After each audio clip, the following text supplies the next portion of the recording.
Hello, everybody, and you're very welcome along to this Anfield Agenda Transfer Special podcast. I'm joined by Dave, by Connor, and by Chris, and we thought we'd come on this evening and have a little chat about what's happening with the Nabil Fekir situation, or indeed what isn't happening with the Nabil Fekir situation. Dave, I know you're chomping at the bit to come in on this. You've done some prep work, you've done some groundwork. You want to share your views? Have at it, buddy. I don't think this transfer is completely dead. I think we need to look at it logically before, spewing it over Twitter. The guy Liverpool are dealing with, Olias, I think his name is, he's a tough negotiator. We've been bitten in the backside as well in the past with transfers and medicals and things like that. Look, Alberto Equilani, Daniel Sturridge, for as good as he had one season, he's probably cost more money than what he's worth. If there is something wrong with Fekir's knee, we have to trust the club. They're not going to invest 50 odd million quid in a player who could just break down. What I was reading as well is Liverpool haven't walked away from the deal. Lyon have turned around and said, well, this is the price. Can we do a deal quickly? And that kind of raises alarm bells as well. If Lyon are asking for, a deal to be done quickly, why are they asking this? Why are they asking this to be done quickly? Even if it is before a World Cup, especially with a World Cup, because if Fekir has a good World Cup, his price is inevitably going to go up. So if they have a dodgy player, well, not a dodgy player, if they have a player who has a potential time-ticking bomb in his knee, of course they're going to want to get rid of him quick.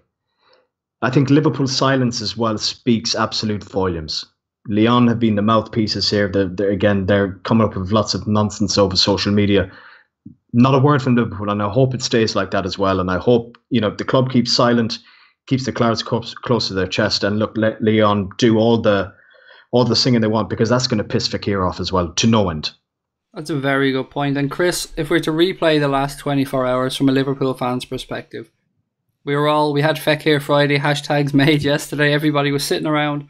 We were expecting the deal to be announced. As the day progressed, we started to hear stories about the stock exchange and Lyon being a public limited or a publicly traded company, and then wanting to wait for their new financial year to start the next day to release the deal. That all made perfect sense to us, mate. We heard then that there might be, I think Graham Kelly was the first one to come out and say there might be a possible issue around the medical. I think he may be slightly misworded his tweet, and I think he suggested more that it had been failed. It turned out then apparently that it was a second opinion that was sought by Liverpool. I do want to make clear here as well, guys, that the issue around Fekir's knee apparently is not the same knee that he did his ACL in. It's the other leg. So whatever has gone on is nothing to do with that ACL injury. Then, Chris, we were hearing all last night that it'll be tomorrow. It's definitely tomorrow. And here we are today, mate. The day has progressed. We thought it'll come out at 4 o'clock, 6 o'clock. And still silence, as Dave rightly said, from Liverpool Football Club. But Olas, or whatever you want to call him, the president of Lyon, has come out. And he put something out, and then he took it away again very quickly, Chris. And it's left us all completely dazed and confused. It has. And I would say frustrated as well. I think everybody's frustrated. What I'm also getting is a lot of people are angry, and I don't understand why they're angry, particularly with Liverpool Football Club. And you've just heard there, we're keeping a stony silence on this, and I do believe silence is golden a lot of the time. And I think we're going to learn something about this deal, or about the reasons why it's not gone ahead. That's going to perhaps surprise us all. I think everything we've been told to this point, or everything we believe may be the case, is just conjecture. No chance on God's green earth.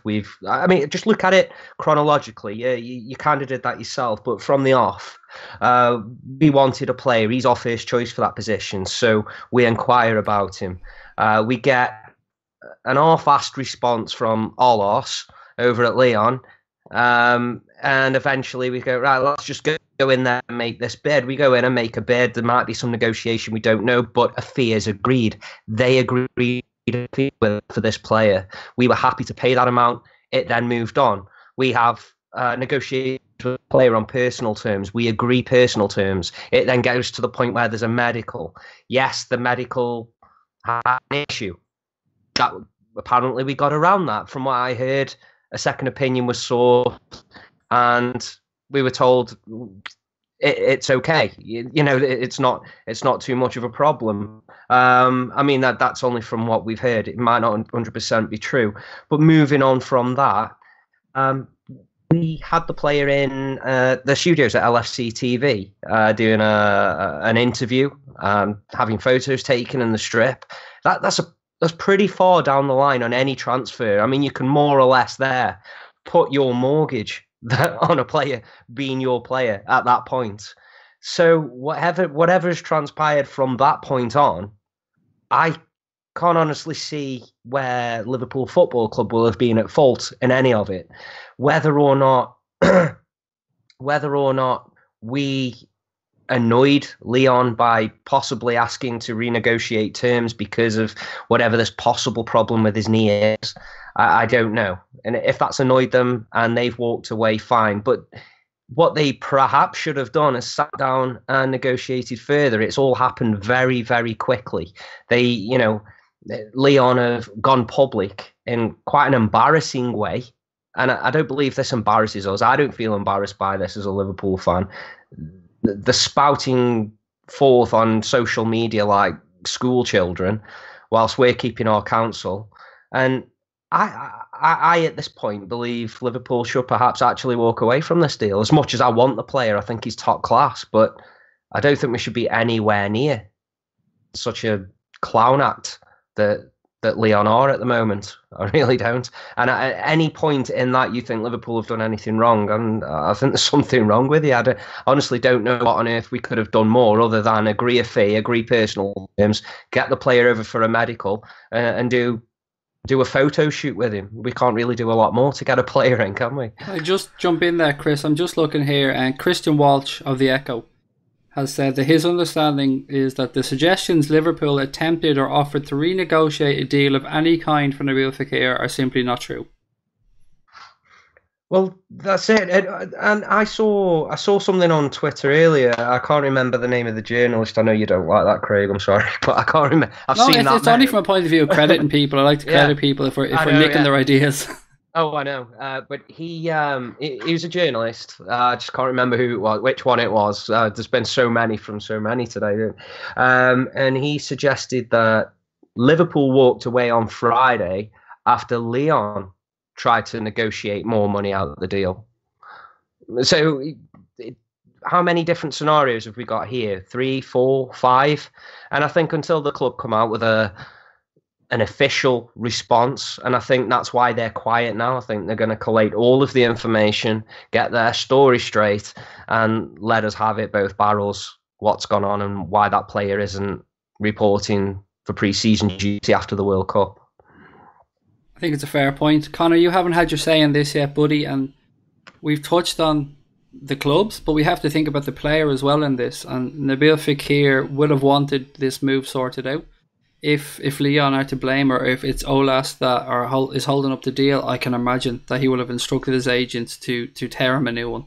I imagine he would not be one bit happy with Leon Football Club, and would be very hurt and disrespected about the way a player like himself, who came up through their system, through their ranks, Leon Boy, has been treated when he's never spoken openly about the deal. On the other hand, if it's the Liverpool thing, and it's looking more and more like it might not be down to Liverpool, then either way, the player has to go to the World Cup, and he cannot really be in the right headspace, can he?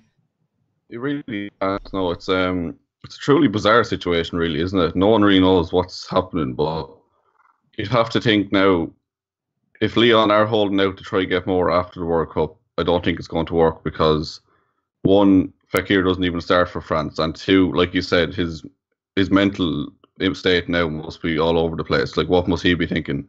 Like, even like you said, he did an interview with LFC TV. We seen that leaked photo. He looked so happy in the Liverpool kit, and now that's all falling apart, and no one really knows what's going on. But you'd have to wonder, wouldn't you? It is, as Chris has suggested, it is stony silence from Liverpool Football Club And I would almost go as far as to say almost the same deathly silence from the journalists that we consider the big three, if we're talking about Liverpool Football Club, the Reddies, the Joyces and the Pearce, in regards to pointing the finger. Connor, it's silence from those three as well. Yeah, because they were also confident the last day or two that a deal will be done. And now all this stuff coming out that Leon are pulling out and not a thing has been said from all of them, which is really strange. Like, they're obviously being instructed by the club maybe to not say things, maybe they're not getting any information themselves, they're not trying to backtrack, maybe they still hope that the deal will go through. But personally, I can't see it going through before the World Cup. I think we'll have to wait until July or August. Dave, none of us seem to think that this deal is completely dead. Whether it's a matter of, as Connor said, this dragging out and this being the saga of this summer, who knows? But I just keep coming back to Nabil Fekir. I really feel for the guy in this situation, and I hope it can be resolved for him because he wants Liverpool Football Club. He wouldn't have signed, from what we're led to believe in reports as well, a 5-year deal. If a player signs a 5-year deal, and as Connor alluded to, we've done the video. Fair enough, the video was leaked, which was a bit daft. But if a player agrees personal terms with the club and signs a contract for 5 years, in my opinion, he's your player. I can't understand how this Leon thing and how they've gone back in it. I was looking up tweets today. Linda Pizzuti, John Henry's wife, she was tweeted something about, announce Fekir or something like that, or along the lines, or, we want this done. And she said, same. She wasn't. She was having a laugh on social media today. She was talking with a couple of guys about Melissa Reddy, and there was a couple of jokes, and she seemed to be in good form. Yeah. Me being the cynic that I am as well, I've been thinking about this kind of, maybe a loose or a lass, whatever you call him, or an ass, whatever you want to call him, the Leon president. Who we shall refer to as Johnny Cunty Locks from here on in. Johnny, fair enough. Johnny Cunty Locks. I think he's safe and safe. Maybe he's having a look at what happened with Van Dijk. That image was leaked stupidly by the club. And he's kind of copped onto that, saying, well, look, you shouldn't be leaking things. We're a PLC. Things can't get leaked to the stock market until, we have the final say. And also, he's still a Leon player. So what are you doing not conducting interviews, sorry, that will all be done behind closed doors, but leaking images of a player in a jersey when we haven't announced it yet. And we want to be in control of how we, I suppose, propose this or kind of, advise our shareholders and the board members on, this is the amount, this is the kind of for the stocks or whatever it is. Maybe he's got a bee in his bonnet, and he's kind of copped onto that, what happened with Van Dijk. Liverpool will stay silent because of what happened with Van Dijk as well. Liverpool won't say anything. There won't be anything leaked like that, regarding like what happened with Van Dijk. So maybe he's copped on, as I said, I'm repeating myself, sorry. Maybe he's copped onto that and just simply saying, well, yeah, we want to get more money out of this now. Liverpool aren't shy of a few quid. Leon know that. And look, why wouldn't he? But yeah, you do have to feel for Fekir. If he's in that jersey and if he's signed that 5-year deal, he's a Liverpool player in his mind. He's nothing else but a Liverpool player. Chris, if we're to look at social media tonight, we'd all lose our damn minds. I mean, people are going crazy on there. Allegations are going left, right and centre. And people seem to be going backwards, because if I was to talk about the business that Michael Edwards and this Liverpool, we'll call them a transfer committee, have done, I would do nothing but applaud them all day long. They've been tremendous in both their player sales, the money they're getting, and the acquisitions they've made for the prices they've made. So whatever has happened here, they're acting in the best interest of Liverpool Football Club. We can always be assured of that one. But I think people on social media at times need to just calm down. None of us know what's going on, and casting accusations and throwing stones and the FSG out brigade coming out from under the rocks again, and it's all ridiculous. I've seen a couple of things that have disgusted me on social media tonight before I came on here. I don't want to name names, but some of them are from people who I respect and people who I talk to a lot. I've gone right off them, mate. It's really disgusted me, some of the things I've seen. Yeah, the block button's been well used on Twitter today, I think. I prefer to just try and ignore all that, to be honest. I can scroll past it, I can block it, I can mute it if I want. So I'm not going to let it get to me. And I'm going to be supporting Liverpool Football Club for the rest of my life. So that's Fekir or no Fekir. That's a major signing or no major signing. I'm still going to love Liverpool Football Club, and they're still going to be playing football week in, week out for as long as I'm alive. So, I don't know why people get so angry and so bitter over it. I can understand frustration, and I'm as gutted as anybody. But how you choose to react, it just shows what you're like as a person. As far as I'm people concerned. seem to be taking it personally, Chris, don't they? Like They think do. it's been done to them. Yeah, and it hasn't, has it? I mean, it's not them I feel sorry for. Yeah, of course I feel sorry for fans who are genuinely gutted, and but we still have to support the team, and we still have to support the club, and that includes everybody within the club and each other. And if you're not on board for that, if you're not on board for the "You'll Never Walk Alone," then you're supporting the wrong club. That being said, you mentioned Edwards there and the business he's done and his team, and this is what they've done here is good business. We had a number one target.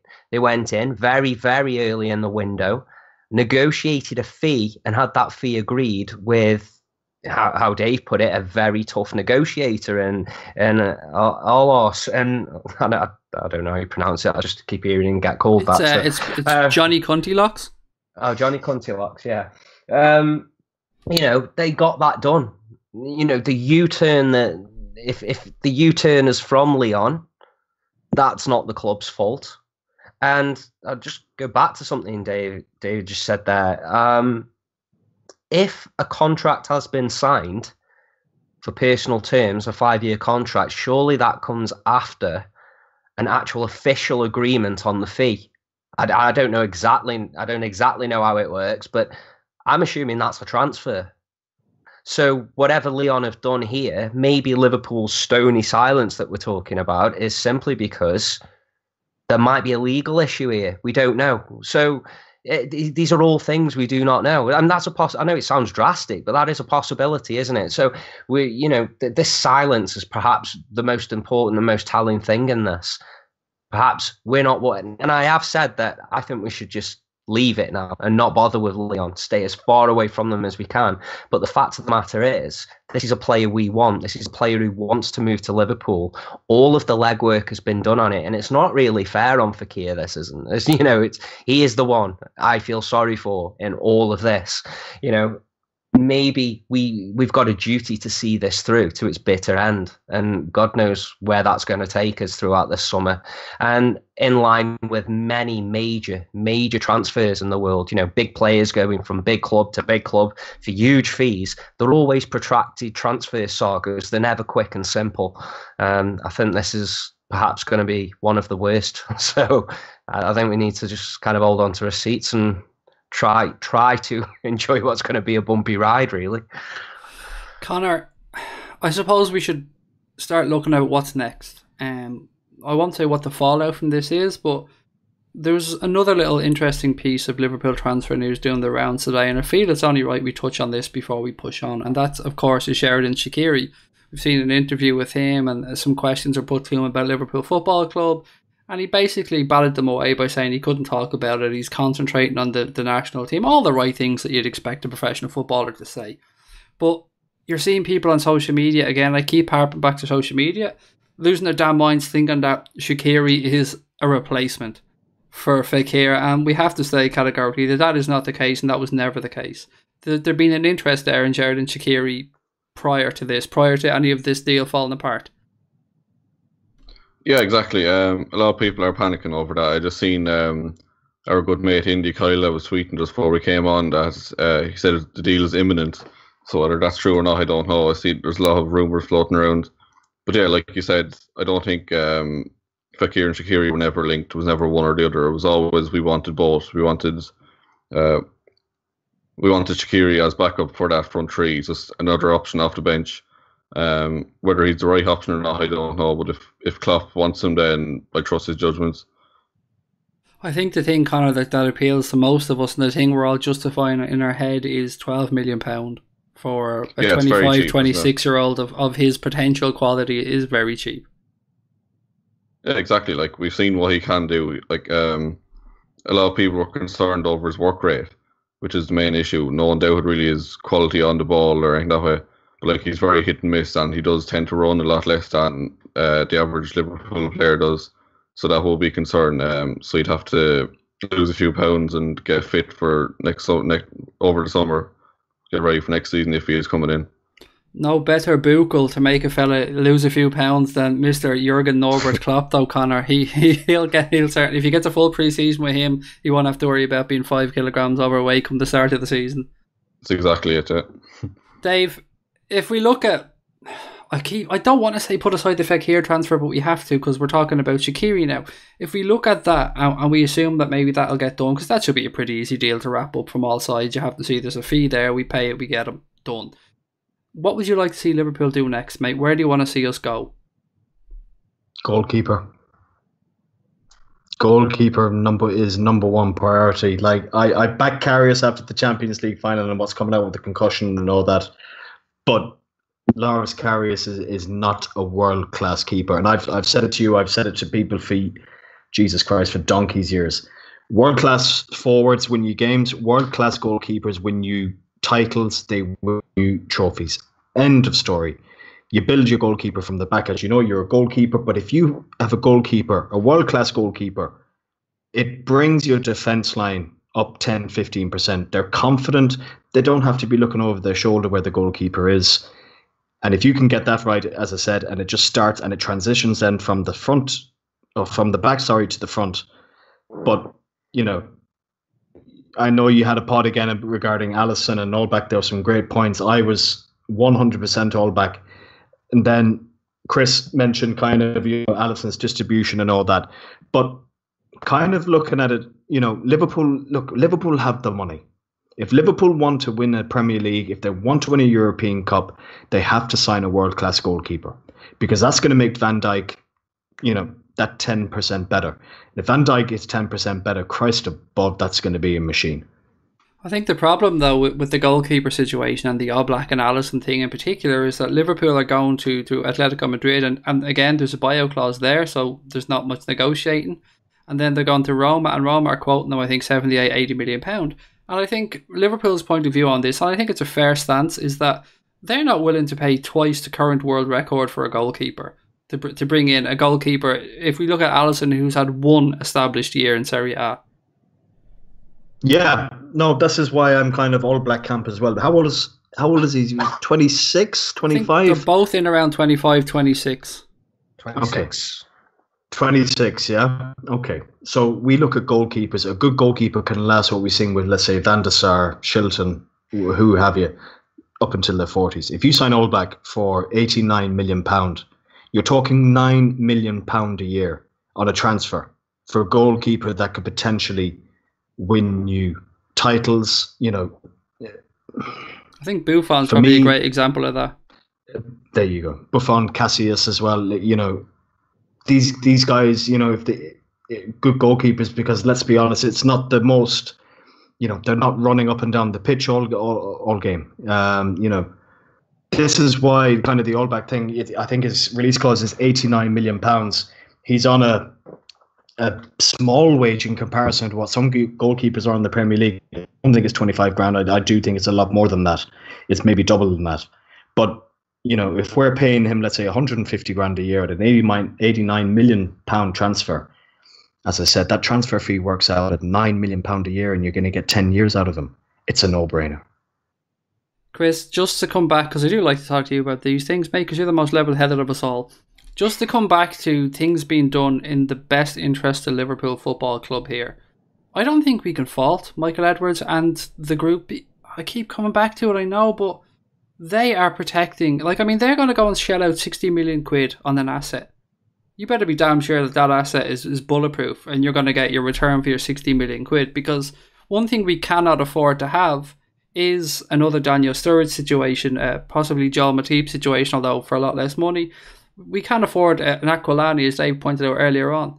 We've been clever and we have to continue being clever to stay above the curve and stay ahead of the curve, mate. We have to do things right. Well, you certainly have to do things right when you're looking at huge transfer fees like, you know, 50 million and upwards. The difference with players like Daniel Sturridge is you haven't paid quite as much, and I think there's also a bit of a difference there because players like Daniel Sturridge, Aquilani, or even Lallana currently, as they're injury prone, there's a difference between having a part of your career ruined by loads of different injuries and having that one underlying medical issue that can end your career instantly. That there's a big difference, and the only thing I could say, the different, right? You go to buy a house, the house gets struck by lightning. That isn't going to show up on a survey, is it? So you go to buy another house, and that house has got subsidence. You don't buy that house; it's got subsidence because the house at some point will fall down. You might be able to move in it now and live in it now, and everything will appear fine. You'll go out, you'll buy your family pet, you'll do all that business, and then all of a sudden you'll come home and your house has fallen down and killed your family pet. That is buying a player with an underlying medical condition, and you're spending £50 million on it. It's absolutely stupid. And there's a lot of footballers out there with a lot of talent who we can pick and who would love to play for Liverpool. So if that is the issue, I'm not saying it is, it might not be, then I'm quite happy for the club to go with all of the findings they found in their due diligence through the medical, so on and so forth, and move on to another player. But just don't know at the moment, do we? I can only assume that the family pet you're talking about here in Liverpool sense was Adam Bogdan.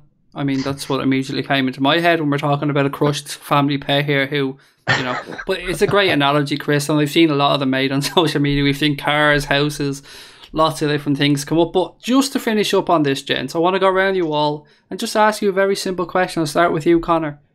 Is this the end of Nabil Fekir in Liverpool Football Club? I don't think it is. I think it's going to drag out the whole summer. What does it for me is in the statement from, I think it was Aulas or Cunty-Locks, we're calling him. Johnny Cunty-Locks uses full name. Johnny Cunty-Locks, sorry, Mr. Cunty-Locks. I think he said it was something, when I translate to English, it basically said negotiations are over until Liverpool come to their senses, which leaves it open for me. I think we're going to go back in after the World Cup. I think it could be done. Whether it will be done or not, I'm not sure, but I think we will come back to it. And Dave, how about you? No, it's not. It's not over. I think the tweet that Leon put out as well was pretty cryptic. So negotiations with Leon and the player have not succeeded. So the club have decided to end the negotiations tonight. That means that the negotiations could continue tomorrow. Very fair point. It's very. I think the Leon PR team have been out in force as well because Cunty-Locks is a mouthpiece, and he put up a tweet and he deleted it pretty much immediately. I think there's a legal team there saying, look, you need to calm down a bit, mate, because you're going to get yourself into trouble. And me and Chris have been talking as well, and Chris, jump in anytime as well here, mate. Yeah. Regarding the contract and regarding, if terms have been agreed with Nabil Fekir between him and Liverpool, and he's signed a 5-year deal, to me, he is a Liverpool player. So what exactly he's got, and hence the complete radio silence from the club as well, from Liverpool, which I've been really impressed about, because look, I'm not a solicitor by any stretch of the imagination. I've no idea regarding kind of the transfer dealings and the legal aspects behind it, but the radio silence really does shout volumes in Liverpool, because there is something more, I think, there. Again, very simple. I go back. If a player has signed a 5-year deal with the club, he's a Liverpool player. So, Leon can bark and do all they want until we really, really find out the truth. We are speculating, but let's say it's far from over. It's far from. I don't think anything to do with Leon now is far from over as well. I think there's a lot more to it. And Chris, to finish up with you, mate, and I want to get your opinion on whether it's over or not, but I also want to ask you, when do you think Liverpool might break their silence on this? It's difficult to say. You would have liked them to have done it by now. And I think because they haven't done it by now, similar to when we had issues with Van Dijk last summer, they were very quick to come out and say, right, publicly, right, we are ending all of our interest in this player. And they moved on. They've not done that. They've not said anything either way. They've not said a thing at all. And it has been a good while now, hasn't it? since what time did Leon put that post up? I don't know the exact time. It's been. Connor, do you remember? You brought it to my attention at the time. I think it was about 7:30 or 8, was it? Yeah, something like that, wasn't it? So, 5-6 hours go by, and I know most of them are probably, enjoying some family time or whatever on a Saturday night. So, but that being said, it's a pretty big piece of news, and something that you would really think they would have reacted to by now, unless there is a very good reason that they haven't. And the only very good reasons that I think they haven't is pretty much just like what Dave said when we were talking. I think there are bigger implications here than Leon just basically spitting that dummy out. I do think this transfer, this deal, has gone too far down the line for Leon to just go, he's not leaving, he's not going anywhere, and Liverpool need to come to the senses for whatever that means, which possibly means Liverpool need to agree to pay more money. I don't think it's that simple at this point. So perhaps the club are looking into options on best way to go forward, and until that, we won't really hear anything. Very, very interesting stuff, gents. I did say this was the last thing before we finished up, but I can't believe it's gone this far without me saying this. I can't let you all go without, first of all, congratulating Sir Kenny Dalglish on his well-deserved knighthood. It's something that many people have been campaigning for a long time, and I cannot think of many more deserving men, both in football and in society. And I know I've just finished with you, Chris, but I do want to come straight back to you on this, because I know how much this means to you in particular, and how delighted you were when the news broke. Oh, it's massive, absolutely massive. I mean, Kenny was my dad's hero and still is, and I grew up with that same kind of hero worship, and I've bumped into a lot of players, ex-players, managers, so on and so forth, as well as other types of celebrities, and the only person I've ever got starstruck by was Kenny Dalglish, and he only said hello to me. I just melted, he's I'm going to throw this word legend, he's a legend, and you hear that word thrown around a lot, and, I hate that. I hate that word's thrown around easily. He is an actual true legend in every sense. He's not only was he a great footballer and a great manager, but he's been an absolute A1 ambassador for the club, and just for people. He's just such a great person, isn't he? When you think of his involvement with with the families after Hillsborough, he didn't have to do those things. He really didn't. No one would have blamed him for not doing. Of course, showing your face, saying some kind words, but his involvement just spoke volumes for what kind of person he is. And it's so overdue. And yes, I wouldn't have even blamed him for also throwing the knighthood back in the face, but this is a recognition, and it's something that he truly deserves. And I know it puts a bee in a lot of people's bonnet that he's accepting it, but he deserves it. And if he's happy to receive it, we need to be happy for him. And I certainly am. Yeah, I echo those sentiments. If Kenny Dalglish decides that he's going to accept this, then we have to take it with the grace which was received, and pat him on the back, because he's certainly well deserving. Dave, it's a very moving time for Liverpool fans to see this happen. And when he accepted it, and we seen the little videos he filmed, Kenny Dalglish was quick to obviously heap praise on other people, and I think it's only right as well that we recognise the immense role that his wife played in all of this, and the great charity work they do. And none of us, and again Chris touched on Hillsborough, none of us will ever know the responsibility and the weight that was on that man's shoulders, and what he went through to attend those funerals, to counsel the players, to stay as the figurehead of Liverpool Football Club. He's much more than just a man. Oh God, yeah. Like, please God, I'll never know what that man went through.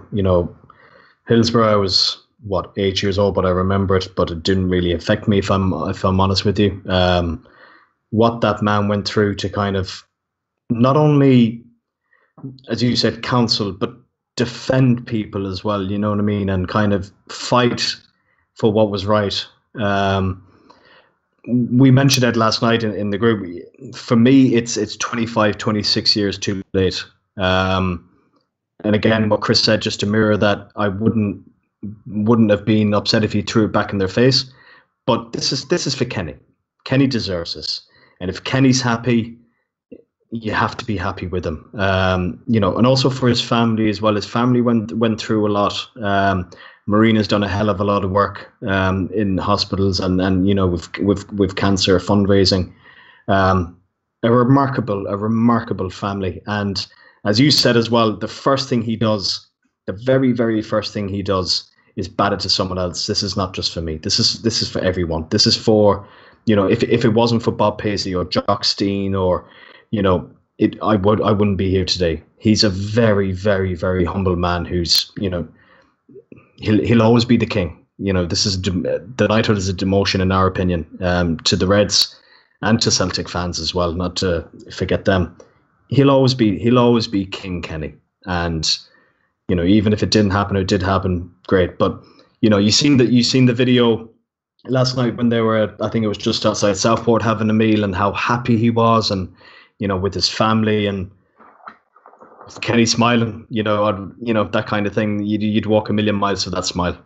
He's an absolute hero of mine. I've met him on a few occasions, and whenever I have, it's just been an absolute pleasure to meet him. As Chris rightly said as well, starstruck, absolutely starstruck. Whenever I've met him, I'd walk past other football players, wouldn't care less. But with him, he's a demigod to me. And yeah, good luck to him. He deserves it. But that man won't change when he gets the knighthood. As he said, he'll be bringing out the bins on Monday morning, and he'll just keep on being Kenny. Absolutely true, and very well said, Connor. We often hear it said that nobody or no player is bigger than a football club. Well, if there ever was one man that came pretty damn close, it's Kenny Dalglish. Yeah, you're absolutely right there. Like the two boys have said, this is just so much charity work he's done. Everything he did with the families, with Hillsborough. What can you say, really? I suppose we should touch on his career as well, Connor. He's had an amazing career as a manager and a footballer. One of our best players of all time. Like Dave said, he'll always be King Kenny rather than Sir Kenny to us, but it's very well deserved. Yeah, absolutely fantastic career.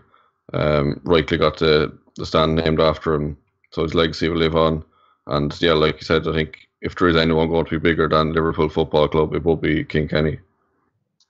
And I think that's a good spot to finish. And on behalf of us all, again, we just want to congratulate Kenny Dalglish and his family on what's a very well-deserved accolade. I think that brings us to the end of this pod. We will be back, of course, with lots more content as this Fekir story develops and as other transfers develop. Thank you to Dave, to Chris and to Connor for jumping on at such short notice to do this. And we'll talk to you guys soon. Up the Reds.